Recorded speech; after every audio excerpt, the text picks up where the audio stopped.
Hello, everyone. Thank you for joining us on this edition of The Inside on Equinoxe Television, broadcasting from Cameroon's economic capital, Douala. Babla Jonathan is my name.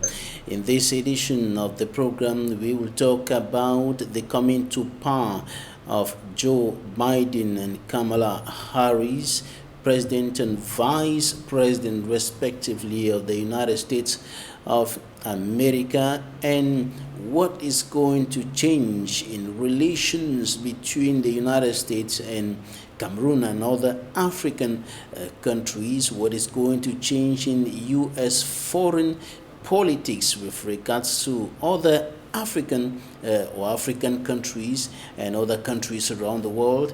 And of course, we note that earlier this week, the incoming U.S. Secretary of State, Anthony Blinken, mentioned Cameroon, Ethiopia, and Uganda during the pre-confirmation hearings in the United States of America, expressing concerns over the situation in the northwest and southwest regions of the Republic of Cameroon. We will also talk about the coronavirus pandemic with the rising figures in the Republic of Cameroon. 7 deaths recorded within a space of 1 week, and 1,607 persons tested positive within the same period of 1 week, and the figures are increasing sharply in the littoral, in the north and in the center regions of the country. In the meantime, the new variant of the coronavirus is speedily progressing from South Africa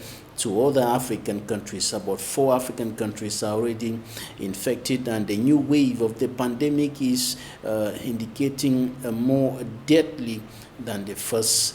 And of course, we'll be analyzing all of these in this edition of The Inside. Meet our guest in some few seconds.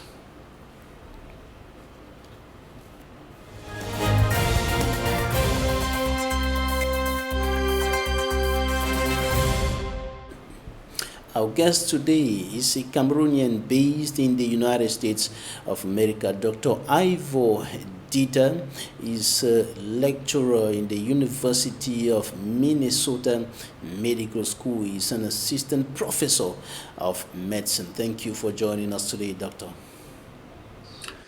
Thank you very much, Mr. Babila, for inviting me to this very unique program, The Insight. I want to start by really appreciating the work that Equinoxe Television is doing in educating and informing the population of Cameroon on current issues worldwide and what is going on with the COVID-19 pandemic. It's my pleasure, and I want to throw a shout out to my people at Ntakmafe Mancon, the place where I was born, and also extend my condolences to all the Cameroonians who have lost loved ones due to the ongoing pandemic. And hopefully in the course of this program, we'll be able to share information and address some of the issues surrounding the pandemic. So once more, thank you very much, and it's my pleasure to come on this program today. Let's begin there in the United States, where you are. After 4 difficult years for the black man in the United States under the Donald Trump administration, what does the coming to power of a Democrat, Joe Biden, mean to the black man in America? Thank you very much, Babila. That's a very important question. As you know, historically in the United States, the black man has often been alienated. So they've often been in the outskirts of major political things happening in the United States. To start with, we know that we have the Democratic Party and the Republican Party, which make up the 2 main parties in the United States. It's well known that the black people in the United States primarily belong to the Democratic Party. So each time there is a Democratic president, there is a lot of hope that things will change for the black person. So as you can imagine, the coming of Joe Biden was very highly welcomed by the black community, especially our immigrant brothers to the United States, because under a democratic administration, there is often a lot of good things that happen. Again, whether those things come to fruition is a matter of time, but there is always hope that the democratic administration brings more hope to the Black person. As you can see, Mr. Biden has started picking up his cabinet, and for the first time, we have a lot of faces who are known white in the administration. Just yesterday, they confirmed the first African American person to lead the Pentagon, to lead the defense ministry. That has never happened before. So again, a lot of hope there, and we are really looking forward to seeing what the Biden administration holds for the Black person in America. To add on to that, over the summer last year, we had these waves of injustices perpetrated on people of color, and primarily the Black person, following the death of George Floyd. So there is a lot of work. Mr. Biden has his hands full, but we think he has started off well by diversifying his government, and we look forward to seeing the fruits of this diversity come home. Right. After taking office, Joe Biden, in a flurry of Trump policy reversals, lifted the controversial travel bans on Nigeria, Eritrea, Sudan, and other countries. What signal can be read under this decision, which is coming at a time when many are expecting something different from the Joe Biden administration after things were not very cordial with the Trump administration? Yeah, again, another very important point there. To really understand what happens in the United States, you need to have an understanding of the philosophy of what the Democrats believe in and what the Republicans believe in. The Republicans, to summarize, is mostly a nationalistic party, as opposed to the Democratic Party, which appears to be much more welcoming to immigrants. When Trump signed the travel ban, I think that was sometime in 2017, the reason he advanced was that these countries pose a risk to the United States, that they were harboring a lot of terrorists. You can look at the case of Nigeria, for example, where we have Boko Haram. He had Syria, where there was ISIS, there was Yemen, where they were all strongholds of some jihadist movement of some nature. That ban initially included mostly Muslim countries. The reason why some people, the opponents of Mr. Trump, called it a Muslim ban. Subsequently, that proclamation was modified in order to take away that notion that this was really targeting the Muslims. But that was the reason Mr. Trump gave when he signed that travel ban. Now, Mr. Biden, when he ran for president, one of his main points was that he thought that that was simply not fair, that you cannot single out a religion or a people and ban them from coming to the United States. He cited the Constitution that stated that the country is a place where religious freedoms, people's rights must be respected. And according to Mr. Biden, he saw that as a violation of those central tenets of the American fabric. Again, Babylon, the Democratic Party is generally more welcoming to immigrants. You can see, for example, the wall that Mr. Trump was building. Already Mr. Biden has signed a document stating that they should stop building the wall. You can see this caravan of about 5 to 7 million people in South America who started moving up to the south border of the United States since the election of Mr. Biden, because they know the conditions are going to be much more favorable for them to come into the United States. For sure, Mr. Trump was really a nationalistic president. He focused primarily on the United States. As you know, he didn't have very good relationships with some of the biggest allies of the United States. He didn't really put measures in place where the United States would share security information, intelligence with these other countries that were harboring the people that we thought were dangerous to the security of the United States, and just went and made this blanket statement. Of course, Mr. Biden, within his proclamation, has some of the things that Trump had mentioned, like vetting people very well before they came to the United States, and making sure that there was nothing about them that can predict that these could be people that could be dangerous to the United States population. So again, the Biden administration is new.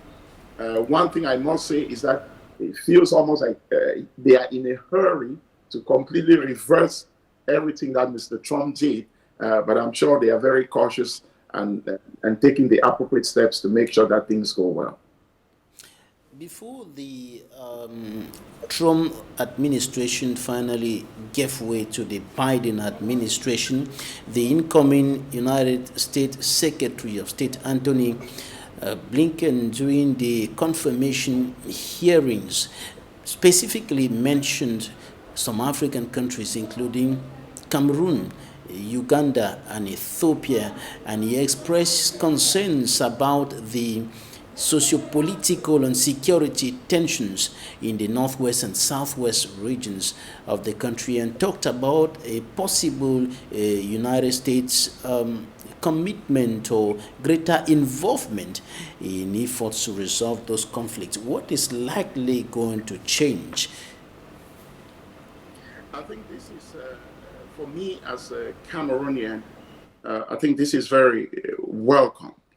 Mr. Babila, as you know, Anglophone Cameroonians, since 2017, when the president declared the war on the English-speaking side of Cameroon, has been under a lot of suffering. And that war is still ongoing.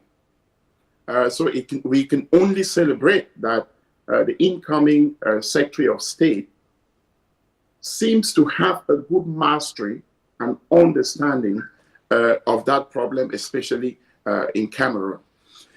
One thing that we want to take away from what just happened in the United States is that countries, strong countries, are built on strong institutions and not strong people. The conflict that erupted after the elections in the United States, and people thought things were going to calm down in the United States, that democracy had failed, were wrong. Because ultimately we saw that when you have strong institutions, no matter how powerful an individual is, you're probably never going to succeed. So Mr. Antony Blinken, I think, has a mastery or an understanding of what has been going on in the Northwest. Just since the beginning of this year, we can recount all the incidents, how many people have lost their lives senselessly. We look at the situation that happened in Batibo, where 5 people died. 4 of them were military, and 1 was a journalist, I think. You look at what happened in Matazin. How many people died? 4 military and 2 civilians. I mean, so you ask yourself the question, why are these people dying? We know there is a solution to this problem, and everybody has said it over and over, asking for the president to call an inclusive dialogue, to sit down, discuss with these people, and come out with solutions that can help us move forward. So when Mr. Blinken mentioned the issue about Cameroon, me personally as a Cameroonian was very pleased, and I am very hopeful, given that not long ago, the United States Senate also signed an article, a document, where they were very hard on the Cameroon government for what they have been doing on the Anglophone area, calling on other international partners, including France, to step up and see what we can do to stop this civil war and senseless war that's been taking so many lives away. We also watched a politician in the United Kingdom, I think in the past week, also take on the same issue. So it seems like there is some coalition, there is some beginning of understanding of what is going on in Cameroon, and we can only be hopeful that the United Nations and with its allies and the incoming Biden administration will put more pressure on Cameroon first, and also it's the allies or people that, especially France, that seem to control how Cameroon function, to see that we can bring peace to Cameroon and let the people be able to express themselves. I mean, not to derail from what you just asked, we just saw the fun of the traditional chief in Bafoussam, Jean Ramon, who is being intimidated by an SDO primarily for just speaking up. This is a man who has lived through all the struggles in Cameroon. He has seen it all, and he simply expresses his mind, and we can see the amount of intimidation, which I don't think is coming from the DO. I think it's actually coming up right higher up in the hierarchy. But again, we are very hopeful with the Biden administration that things will probably change in Cameroon. So we are the administration, hopefully they are listening and should be able to take important steps to stop any sanctions coming down on Cameroon. All right, Doctor, I want us to go to the newsstands in Cameroon, and we're going to be looking at what the newspapers reported this week. The press review is compiled by Immaculate Fogwe.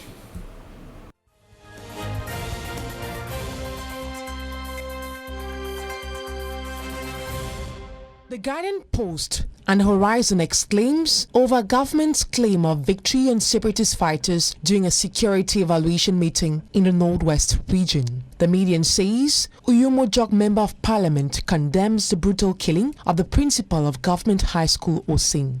The Voice Weekender, incoming United States Secretary of State, warns against all atrocities committed in the Anglophone regions. The Post Weekender reports ban of commercial motorbikes in Fako Division, thousands exposed to joblessness and separatist recruitment. The Guardian Post, senior divisional officer threatens traditional rulers in the West region for persistently criticizing Bia's regime.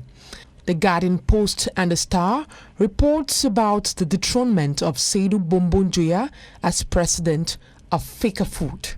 The Sun, new day in America, new day in the world following the inauguration of Joe Biden as the 46th President of the United States of America. Eden, post-presidential poll violence causes Central Africans to seek refuge in Cameroon. The Voice, Chan Cameroon 2021 competition kicks off at last.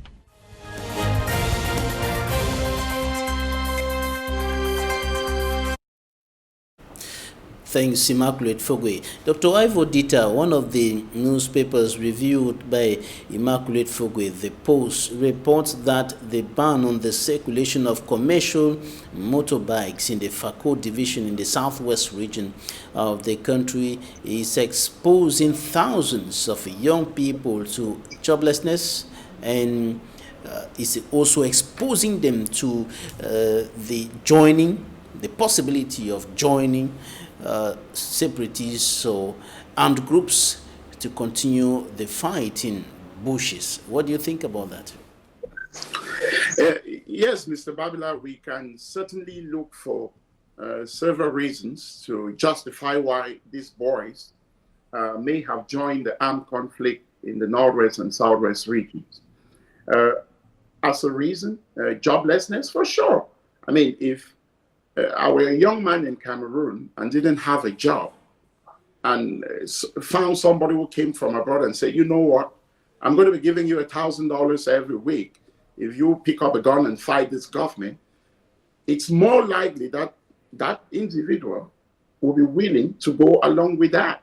But I think the Anglophone problem is really not about this kind of reasons. We know the reason why there is a war in the English-speaking areas of Cameroon.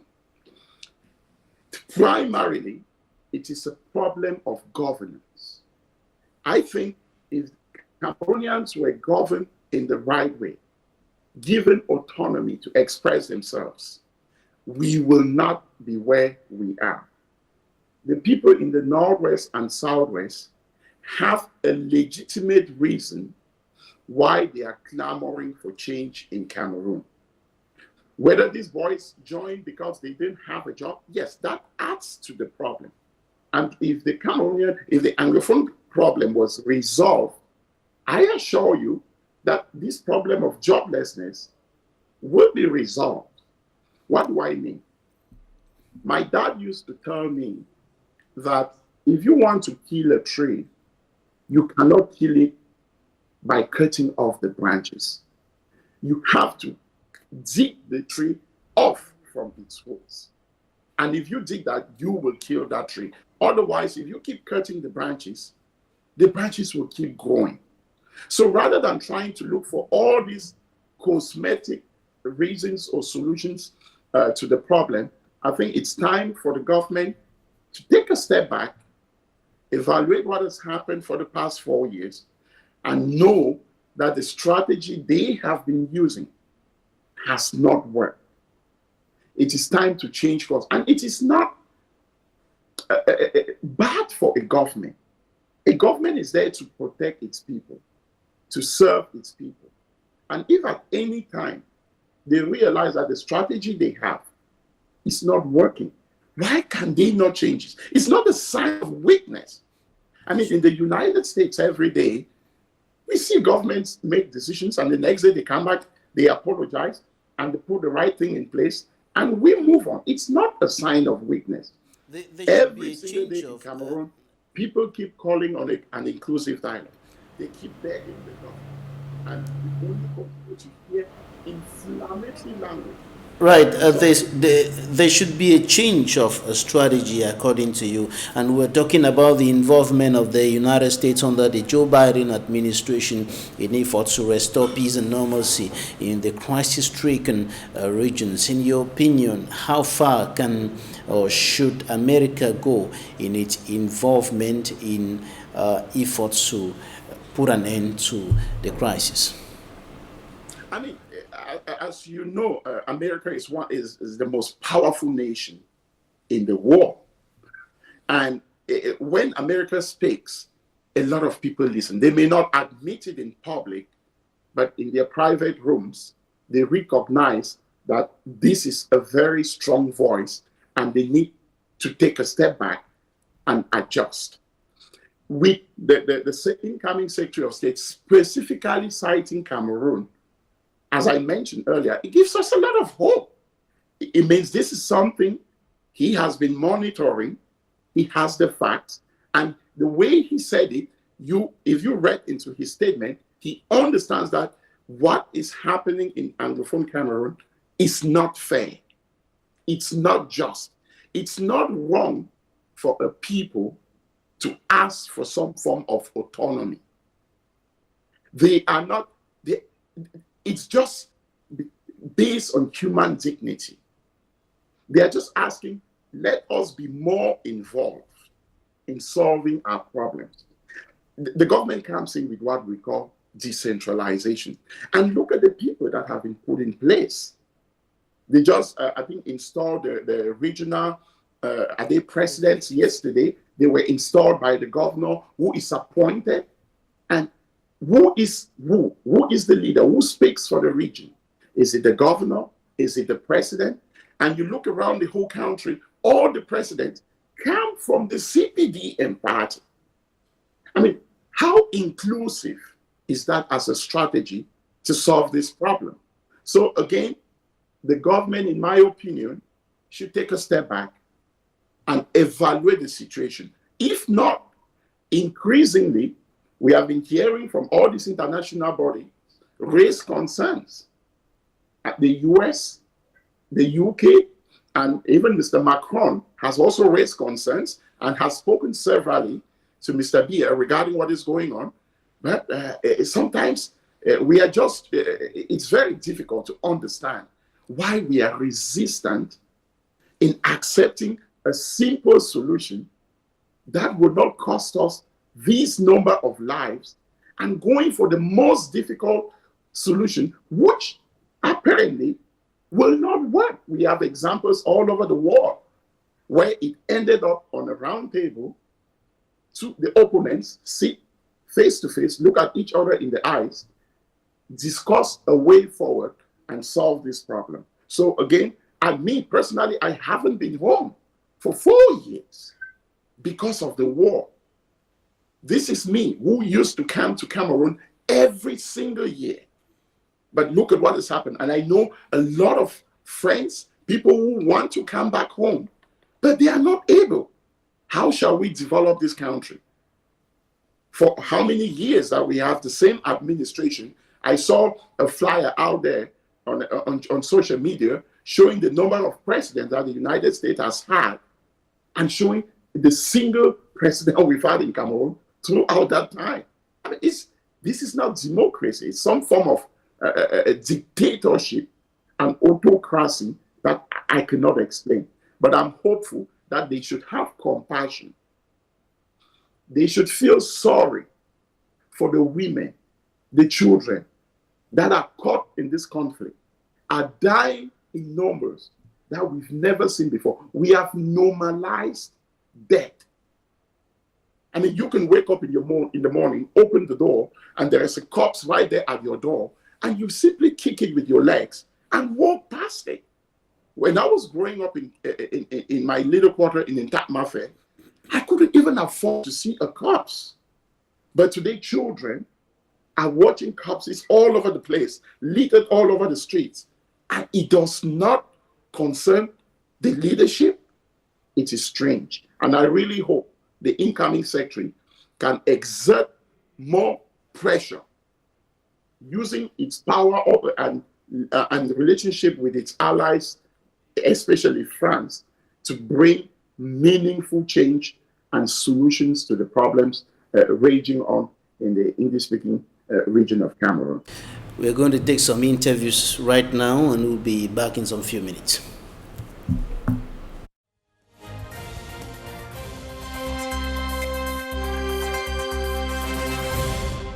We still have pockets of resistance coming from the terrorists and secessionists. But it is obvious that the security situation in the region is totally under control.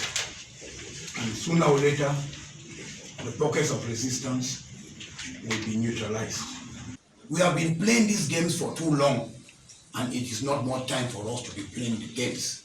Let us go out and tell these children, come out of the bushes. You have no future in the bushes. This is a war you can never win because President Paul Biya has won this war against secessionists and terrorists, but has given an opportunity for the ex-combatants to come back and resettle as responsible Cameroonians with all the opportunities to live a convenient life. So the forces of law and order and the administrative authorities have done their own part of the job. That is why things are coming back to normalcy. But with the pockets of resistance, the parents must go back into the bushes telling their children to come out because they have no future in the bushes.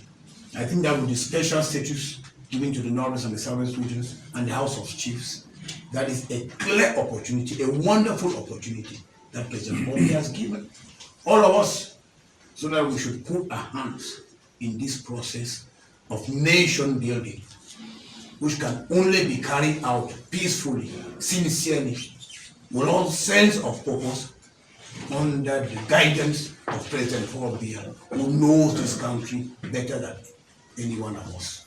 President Paul Biya has given a special grant to the city mayor of Bamenda so that he can buy more buses and ease the circulation of the population.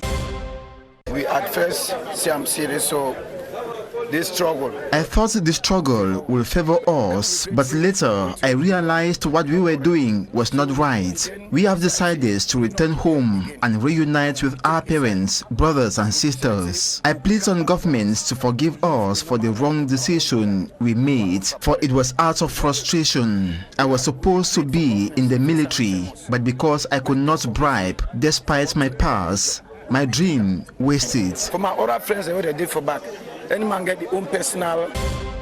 15 days will not be enter for our likeness. We did not join this struggle because we loved it. We joined because our people were being attacked. So our reason was to protect the people of Ngozi. Our parents begged us to come out of the bushes. The authorities do not want this particular thing for our village, and will follow their instructions to stop them. We cannot say anything until the end of the investigations, and that they attacked the checkpoint and killed 3 gendarmes, 1 police and 2 civilians. So 6 people died. And this is why President Paul Biya asked us to extend his heartfelt condolences to the bereaved families and extend his wish of quick recovery to those who are in hospitals. So I think that following the security evaluation which was done yesterday, the force of law and order gave instructions that checkpoints should be protected. And I think that they have a very good scenario and they have good mechanisms for this to be done. And this is why we want to reiterate that the population should work hand in hand, because people coming from Pini to come and attack a checkpoint are coming from families. And if these families could inform the gendarmes and the police that we have seen dubious fellows leaving the villages coming towards the checkpoint, it will permit the local population to put in, even the force of law and order, to put in place strategies to take them. So it is once again my appeal that the local population here should work with the local administrative authorities and the forces of law and order, because we are here to protect the population. And we are in the system of the popular defense system, where each and every one of us is part of the security network. It's important.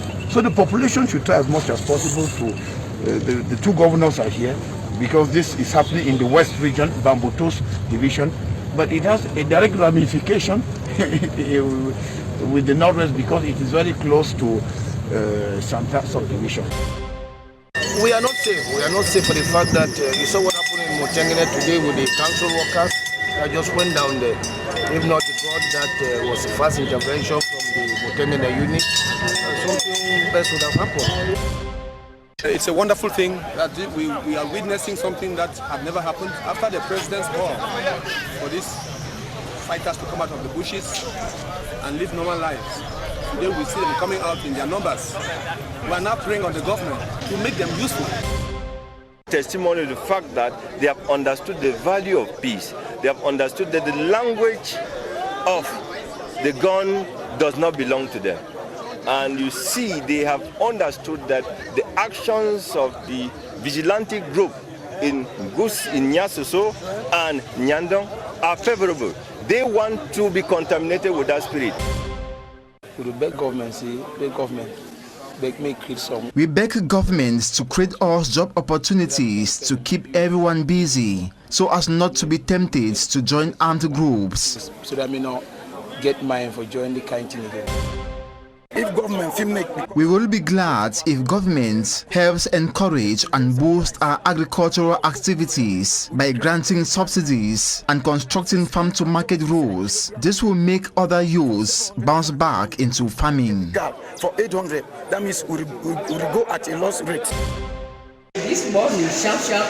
Early in the morning, they came and took away all of our co-wives, children and husbands. We don't know where the military took them to. Only a few of us are still in Mile 17. They have taken everybody away. That is why we have come to cry out to our Father to find out where our children, husbands and fellow wives are. I want to say all una go back in peace. All of you should go back home in peace. Don't be troubled. I'm giving you the assurance. Now me, I talk, I assure now, I give you the confidence. So be rest assured that we just want to verify if there is any evidence against those arrested. If there is no evidence, some of your children will be back today. Evidence. But if there is no evidence, some of them will soon come back today. Let this killing stop. Let us become good citizens of Cameroon. One, only one and indivisible. The military now here in Ngozi is not to harm the population, is to protect the population. All you need to do is to do like the other brothers who have discovered that they were on a wrong track. Those who are still hiding in the bushes, we are telling them that this is the last opportunity for them to leave the bushes and come back in their respective homes and carry out the activities which they used to do before 2016. From the administrative areas as well as from the commercial areas of Bamenda. I can tell you ever since then, there's never been a day that the market has been shut down because of shooting in the air as it used to be the case before. I can equally assure you that the number of kidnappings and seizure of property in broad daylight has greatly reduced. I can equally tell you with all confidence that the Bamenda people thought from the very beginning that withdrawing the bite was something not so good, but later on I've had a lot of approval from the population and support from the population for this very act, and I tell you that things are improving. It may be slowly, gradually, but surely things are getting better. I think it starts with our very active engagement, not being AWOL when these problems emerge. Ethiopia, I share your deep concerns. We have seen a number of deeply concerning actions taken, including atrocities directed both at people in Tigray, directed at Eritrean refugees in Ethiopia. We, I think, need to see much greater access to the region, accountability, an effort to put a dialogue in place so that the issues that cause the conflict can actually be discussed and litigated as opposed to dealt with through violence. We need to see a restoration of communications. We need access for humanitarian assistance in the region. And I worry as well that what started there has the potential to be destabilizing throughout the Horn of Africa. So I would like to see American diplomacy fully engaged in trying to contend with this challenge. You cited a number of other places where we have, I share your concerns about the elections in Uganda, concerns in Cameroon recently, particularly violence directed at the Anglophone population. So there are a whole series of places where we have challenges where I think the United States can help make a difference, and that starts with being engaged. In this quaterposm, we are suffering. Our unborn children are killing us. They come right into our houses. You can't leave your house at 5 o'clock. In the afternoon at 6, 7 o'clock, they aggress you on the way, which is not good. They have just beaten one of our brothers this morning, our son in the quarter. They have beaten him at 5 a.m. broke his head, taken money, 500 and something thousand, as they are telling us. And the boy, they went to New Bell, Tega. They refused. They went to New Bell. They refused. They're now in La Cantini. So, and they have just told us that it is not going on well. That we need to go down on our knees and pray for God now to intervene. Otherwise, he will die. So if we are like that, we are not free. The whole quarter, every morning that we give out, our children, they want to kill us. So you people should come and intervene and help us. I am asking to the public power to come and help us. They should help us put security in our quarter. We need security. Without that, they will enter one day and carry us. You cannot allow your door here open and go to urinate behind. You come that they have displayed. They have done a lot of things. Sometimes they move with their books in the quarter. We are the thieves in this quarter. Give me 500. If you don't give, they'll put you out. They will come and attack you in the night. So please, we are pleading. Help us. We just need but help. Security is what we need.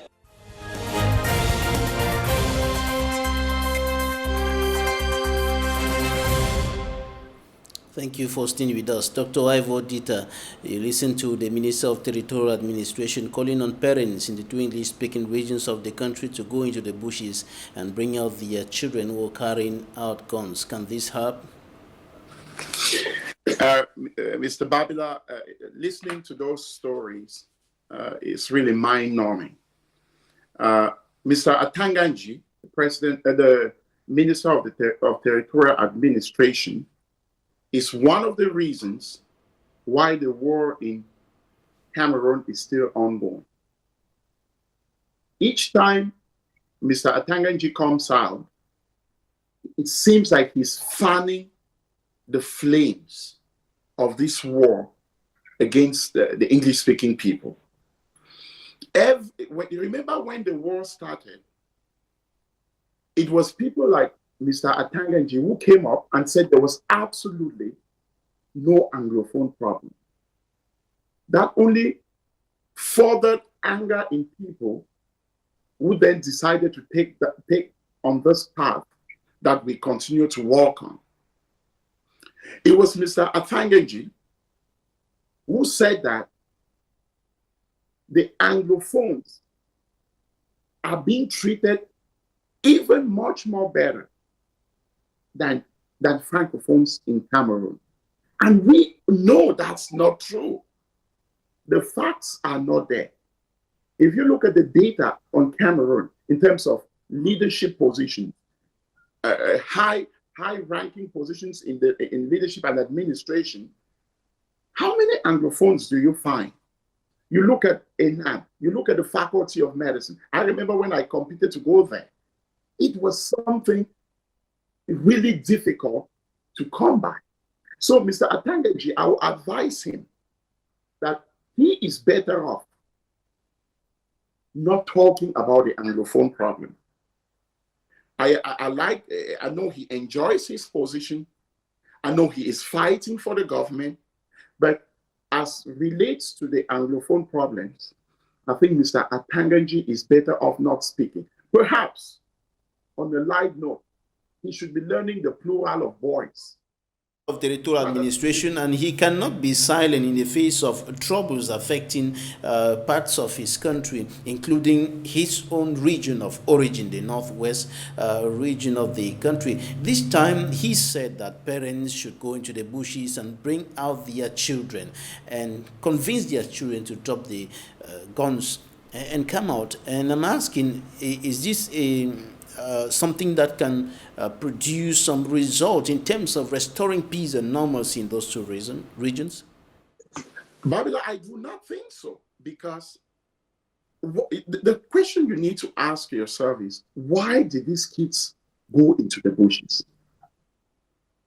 That's what I mean by killing a tree by cutting it at the level of the roots.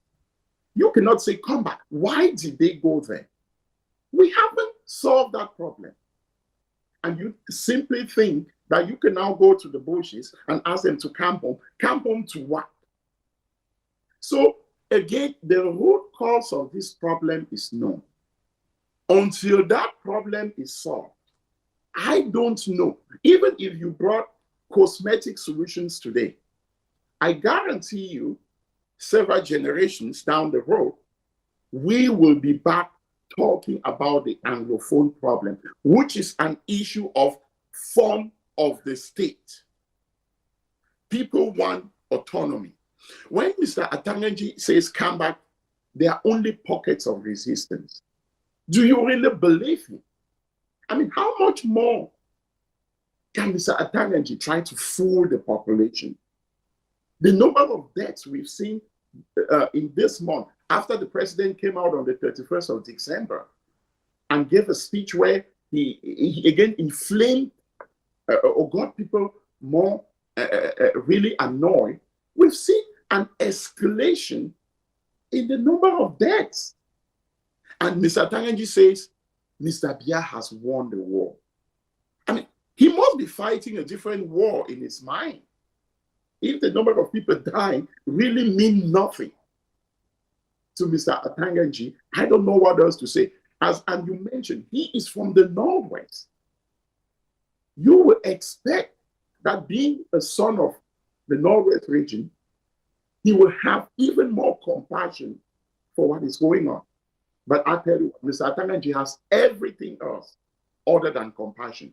So in my opinion, I do not think that it's going to work for 4 years. Nothing has changed. You're saying, come back home, even though the issues we raised have not been resolved. The special status, you and I talking here today, we don't know what is even in the spatial status. What is in that status? And how is that going to solve this problem? We will never stop calling on this government. Please, it's time to sit down, talk about these issues, and find long-lasting solutions. Let's not continue to bring cosmetic solutions to a real problem that will need to be solved one day or in the next several years to come.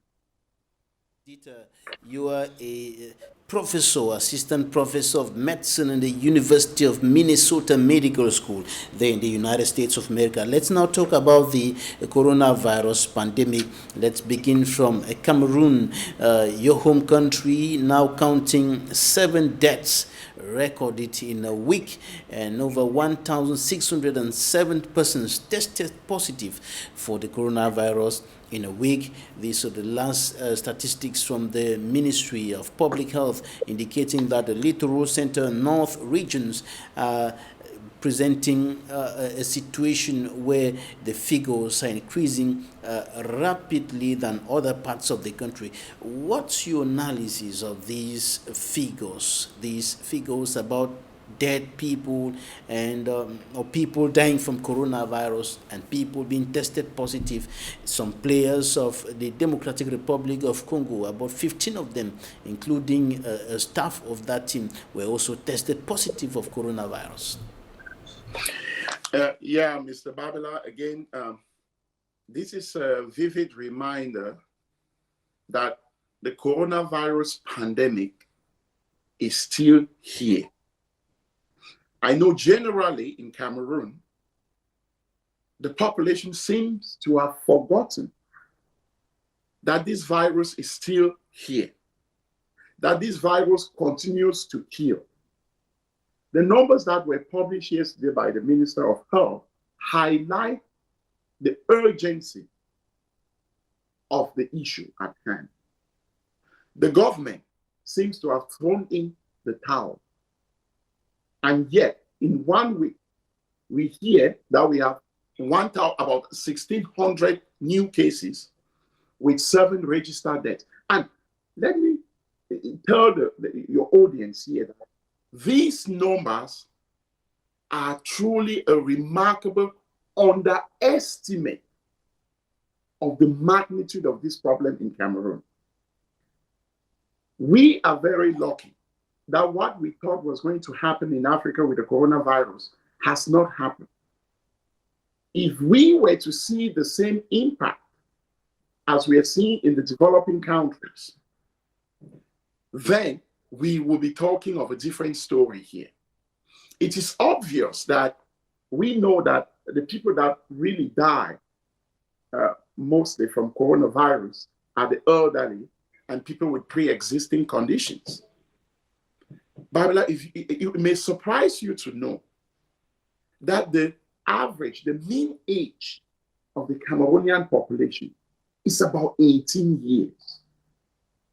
I mean, you cannot make this stuff up. The average age of the Cameroonian population, according to the WHO, is 18 years. Meaning, those people who normally die from this disease do not even exist in Cameroon because they don't even have the opportunity to get there. But so this is just to tell you that if we had that proportion or that subset of the population most likely to die, the numbers will be horrific. But in the absence of that, given what we are seeing, this is still terrifying. So I think it's time that the Cameroon government should sit up once more, take this coronavirus issue as an important issue, and put in the measures in place that will continue to protect its citizens. It's one of the fundamental duties of every government, and they should do that. And I'm sure we will have the opportunity to talk about the vaccines and all of that. But these numbers are a stark reminder that we are still dealing with something that is changing by the day. And we have to sit up, otherwise we may find ourselves in a very difficult position. goes also increasing speedily with the new wave, which is seemingly more deadly than the first wave. Over 80,000 deaths already recorded on the African continent at a time when the new variant is speedily spreading from South Africa to other African countries. At least 4 African countries are now concerned, have now recorded the new variant. What do you think about the evolution of this pandemic with the second wave and the new variant coming up from South Africa and spreading to other parts of the continent? This is certainly very concerning. But we are not really surprised that we have a new variant. The COVID-19 is caused by a virus. And in the medical field, in the medical world, we know that viruses have a tendency to mutate. It's just a matter of time, and several viruses usually mutate. Let's look at the example of influenza, or what we commonly call the common cold or the flu virus. Every single year, researchers need to update the vaccine against the flu because every year we have new variants or variations in the virus. And in order to continue to cover for these variants, they have to be modifications each and every time on the vaccine. I am not saying that is the case with coronavirus, but I'm just making the point that viruses, by their nature, mutate and bring up new variants that sometimes can be very challenging. As you rightly said, we first noted the new variant in the UK.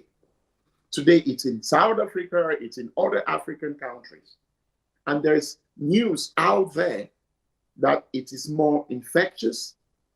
And at the same time, yesterday, for the first time in the United Kingdom, it was reported that this new variant, especially the one in South Africa, may be more deadly. So these are very concerning information or evidence that we are gathering as we come to understand this pandemic more and more. So again, people need to remember that COVID-19 is still here. They have to continue to follow all the measures that have been shown to work.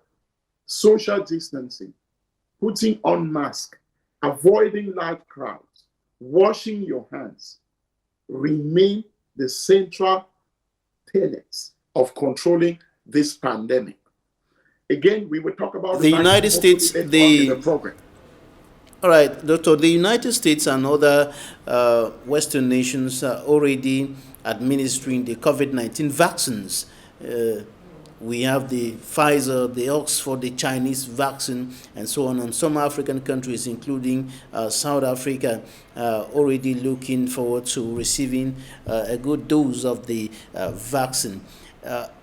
What can you tell us at this point in time as far as the progress with regards to the vaccines and the administration of the vaccines, the effectiveness of the vaccines to protect is concerned?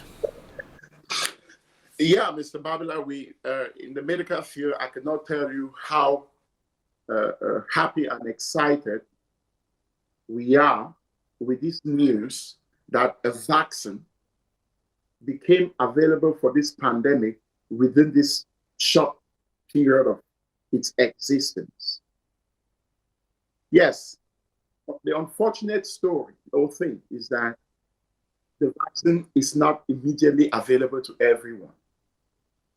The Pfizer and Moderna vaccines, which have been approved in the United States, are very effective.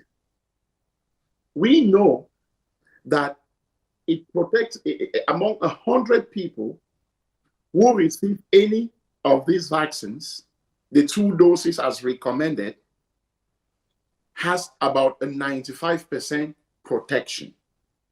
Again, it's not 100%, but it's 95%. So these are very highly effective vaccines. If you look back to other infectious diseases for which we have vaccines, these numbers are really outstanding.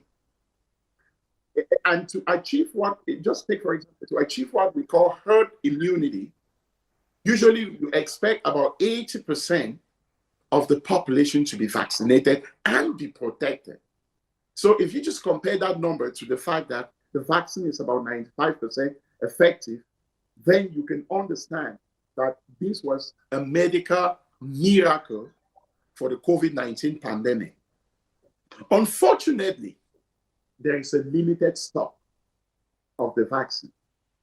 And as you know how the world goes, it is, in quotes, the biggest economies, the richest, that first have access to these scarce or rare commodities that everybody wants to get. So the question becomes, how shall the countries in Africa access to the COVID-19 vaccine? If you have time, I can share with you some information from the World Health Organization that brings us some hope for the African countries.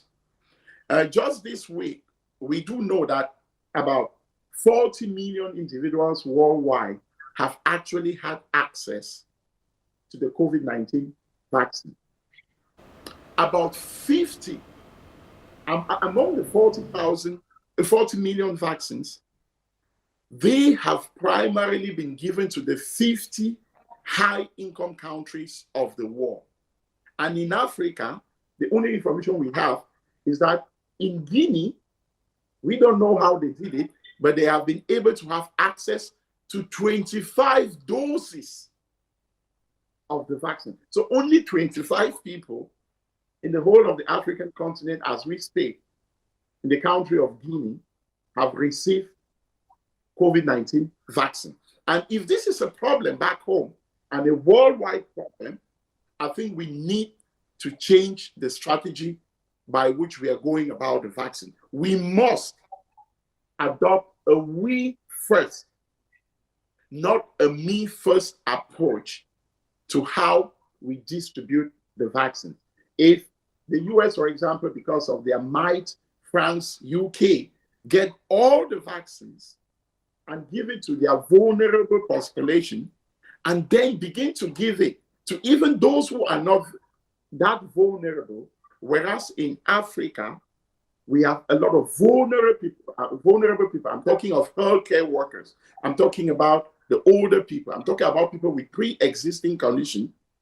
Then I tell you what, we are in for a very difficult time in the African continent. Besides the questions of, beside issues of availability and access to the vaccine, there is also, or there are questions concerning the testing of the vaccines in Africa to make sure, or to be sure that the vaccines are going to be safe for Africans.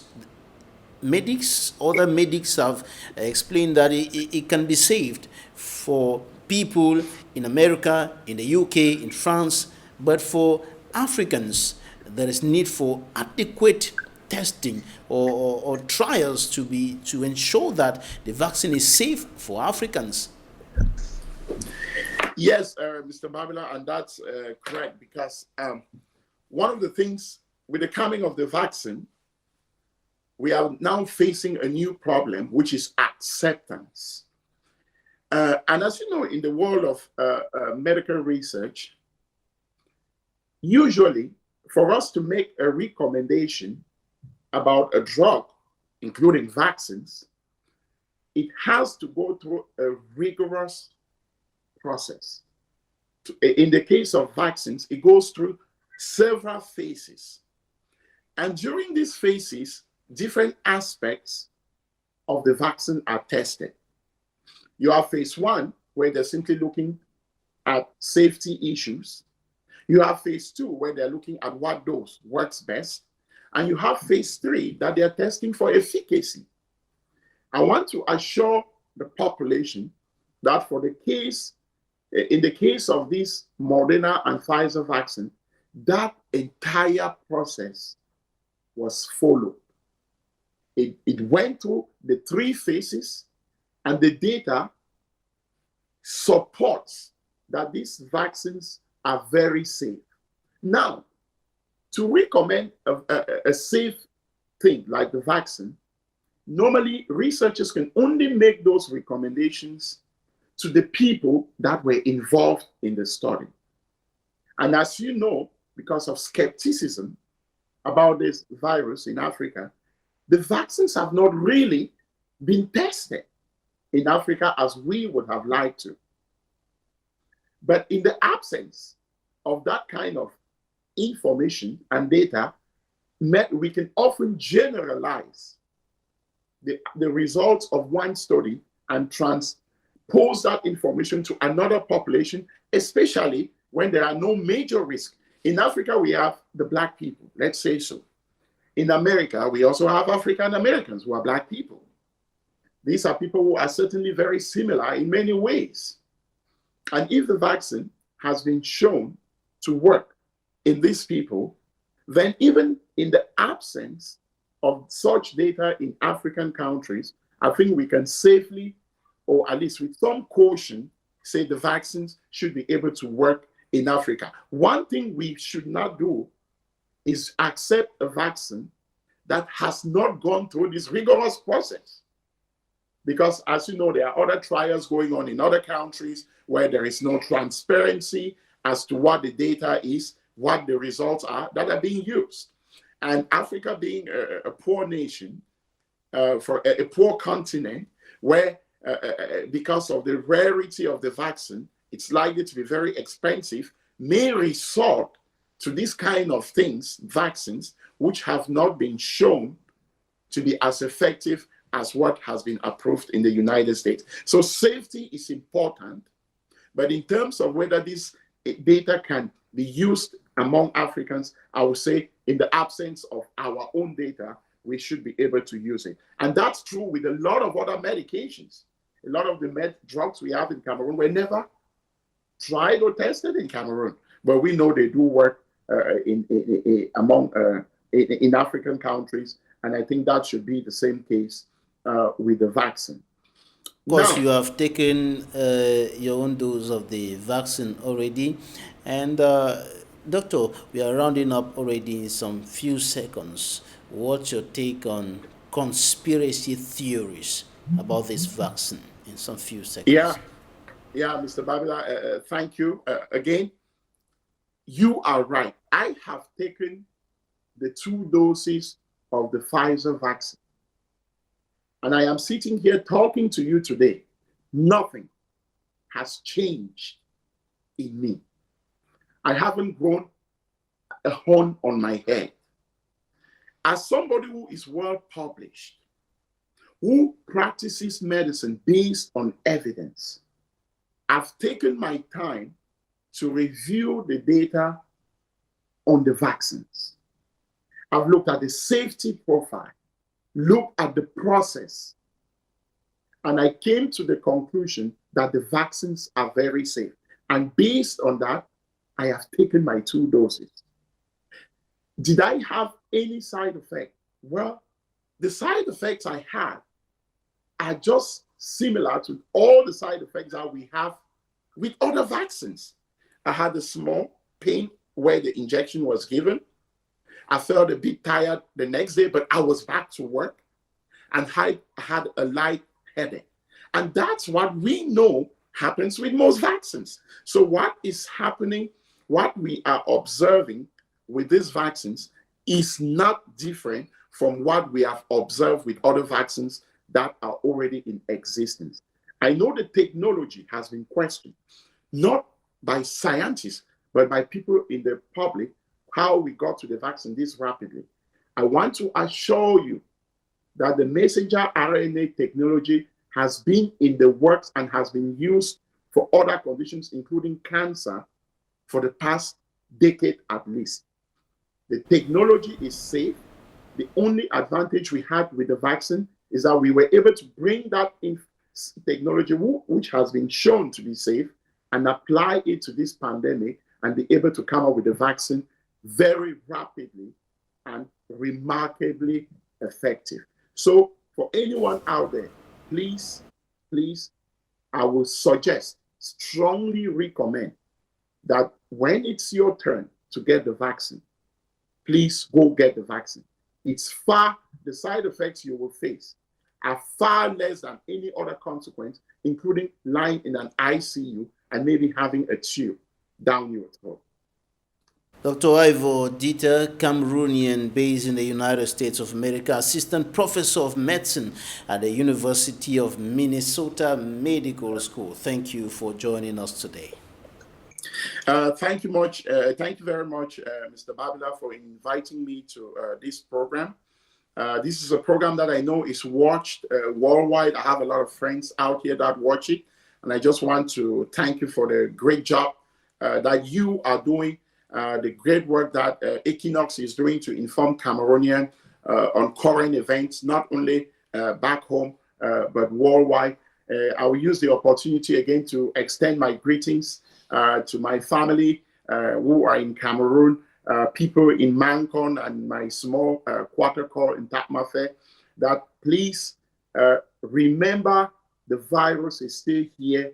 Let's continue to follow the measures that we know work in order to be safe and see us through 2021. So, Mr. Babila, thank you very much, and I appreciate the opportunity. Thank you. Thanks, ladies and gentlemen, for staying with us. That's it for today. Goodbye.